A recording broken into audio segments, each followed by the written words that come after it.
deciding who to approach to help me with my essays and my applications.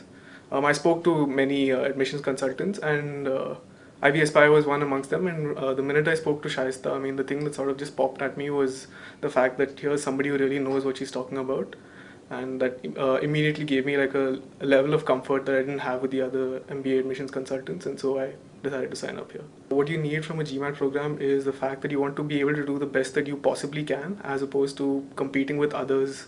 So you don't want to do better than person X, Y, Z. You want to do the best that you possibly can. And I think IB Aspire helps you do that with specific course material. So it helps you identify what you're good at, what you're not good at, the things that you need to improve upon, and yeah, so basically they help you get to where you can the best you can possibly do. I was already quite familiar with the process of the MBA application as such, so I really needed help in picking out the colleges that would help me. I didn't actually have a great deal of clarity in terms of what I wanted to do after the MBA program, but I knew that I wanted to do an MBA to sort of change my line of profession. So they helped me identify what might be a good thing to do after the MBA, and accordingly they helped me identify colleges that would help suit. Also, I mean, that would sort of match up with what I'd already done in the past, and at the same time help me get to where I want to be after the MBA program. So they helped me identify colleges. That was a starting point. I had a resume, but that was really geared towards like an IT resume, which was pretty much my background. So an admissions officer reading my resume would probably not have understood most of what was on it. So they helped me frame my resume, helped me put up a resume that would appeal to somebody who was really not from an IT profession.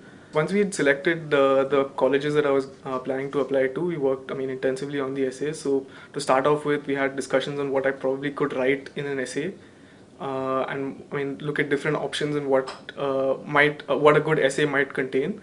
So ideation would be the first part of it, and then after I went ahead and wrote the essays, little tips about what could make the essays better. Again, like, yeah, changes in terms of maybe, for instance, if I had written about something, they would come back to me and say, okay, this doesn't work, maybe you should look at writing about something else. So in terms of coming up with at the end of the process, we would actually come up with a set of essays that we were all quite happy with. I mean, to submit, probably I would say the best possible application to submit.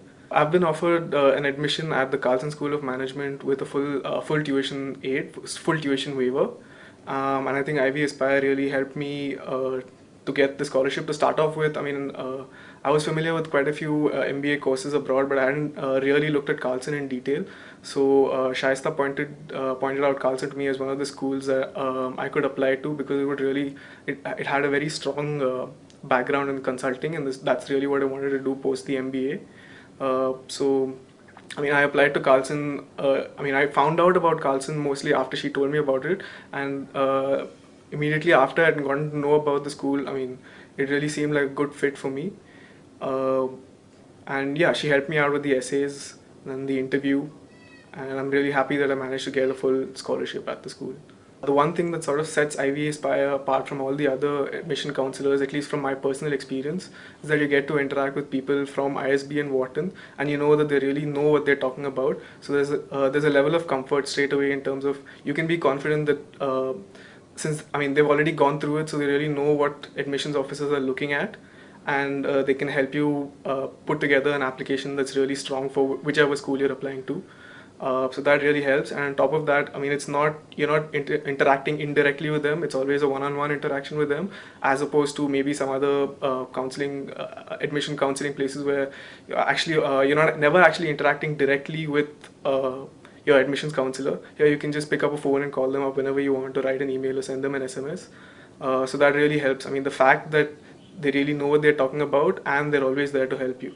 So I worked at Fidelity Investments as a software engineer for close to 2 years before I actually decided that I wanted to do the MBA program from the US.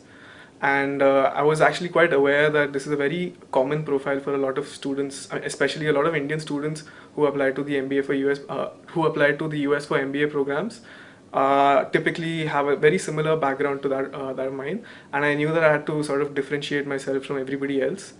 And IB Aspire really helped me to differentiate myself from a typical IT 2 years work experience type profile. So they looked out for opportunities that would help me build up my profile and sort of differentiate it from most others. Um, yeah, and they sort of, in spite of the fact that it really wasn't, they didn't really need to go out of their way to look out for help. I mean, to look out for opportunities to build my profile. They did that for me, and I'm always thankful to them for that.